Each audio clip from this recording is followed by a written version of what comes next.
Baik, kita menuju ke sahabat berikutnya, Umi. Assalamualaikum warahmatullahi wabarakatuh. Afwan, Umi, bukankah Zaid ibn Amr satu generasi bersama keluarga Nabi Muhammad? Mengapa Umi tadi menyebutkan bahwa beliau hanya satu-satunya orang yang memegang agama Nabi Ibrahim pada masanya? Terima kasih, Umi. Baik ya. Jadi keluarga Rasulullah itu kan sudah wafat dari mulai Rasulullah masih kecil. Nah, jadi setelah itu dari mulai Rasulullah masih kecil sampai ketika Nabi diangkat itu kan kosong ya.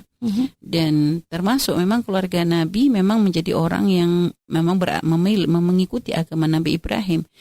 Waktu itu ayahanda Nabi memang sangat menjaga sampai pernikahan Rasulullah, ayahanda Rasulullah dengan ibundanya pun adalah dengan cara pernikahan Nabi Ibrahim. Hanya saja waktu itu kakek Rasulullah SAW itu sendiri adalah orang yang saat itu memang menjadi sesepuhnya orang kafir Quraisy itu ya, menjadi orang sesepuhnya, dan beliau sendiri memang beliau adalah orang yang sangat dihormati, tapi memang beliau tidak membuat penentangan seperti yang dilakukan oleh Zaid bin Amr itu.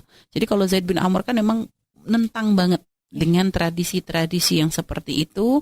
Jadi dia tuh memang sangat-sangat menjaga, dan upayanya itu loh untuk yang menjadi nilai bedanya adalah Sayyidina Zaid tuh mencari. Kalau kakek Rasulullah sendiri kan hidup juga dalam masa kakek Rasulullah sendiri pun masih dalam masa kecilnya Nabi sudah nggak ada kan, Nabi usia 8 tahun.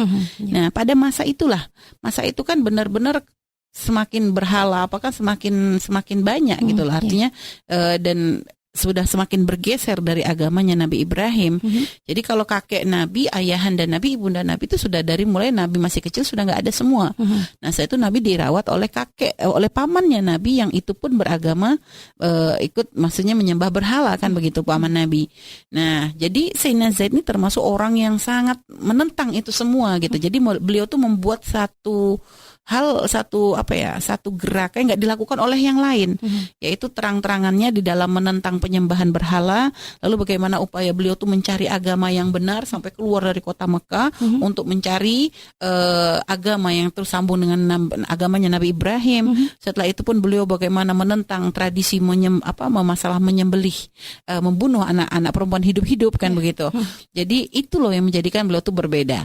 Nah, jadi dan beliau tuh hidup mungkin di masa Nabi, hanya subhanallah namanya orang kalau nggak ketemu ya, padahal satu Mekah itu kan nggak gede-gede banget, tapi kadang ya begitulah gitu. Kadang mungkin beliau sudah kenal, kita nggak paham apakah beliau juga sempat mengenal Nabi, cuma mungkin karena jarak ya, karena mungkin ini namanya orang walaupun satu kampung kalau nggak kenal ya nggak kenal kan gitu. Sehingga walaupun beliau hidup kan, makanya tadi kan dikatakan di akhir sebelum beliau wafat beliau sedang berada di luar, tiba-tiba dikatakan Nabi saat ini akan sebentar lagi akan tiba di kotamu, makanya beliau cepat kembali. Berarti kan menunjukkan beliau sama sekali tidak pernah ada praduga bahwasanya Nabi Muhammad akan menjadi seorang nabi kan begitu. Jadi nggak ada praduga ke sana, tapi ternyata ketika kembali ternyata beliau sudah terlebih dahulu dibunuh dalam sebelum memasuki kota Makkah dan bertemu dengan Rasulullah SAW. Jadi itu. Jadi memang hidup, tapi kan di masanya tuh berbeda karena keluarga Nabi yang memang sambung dari kakek, orang tua kakek itu wafat dari ketika Nabi masih kecil, dan pada masa dari mulai itu kan Sayyidina Zaid kan ada di masa tersebut sampai ketika Nabi diangkat menjadi seorang Rasul. Wallahu a'lam bishawab.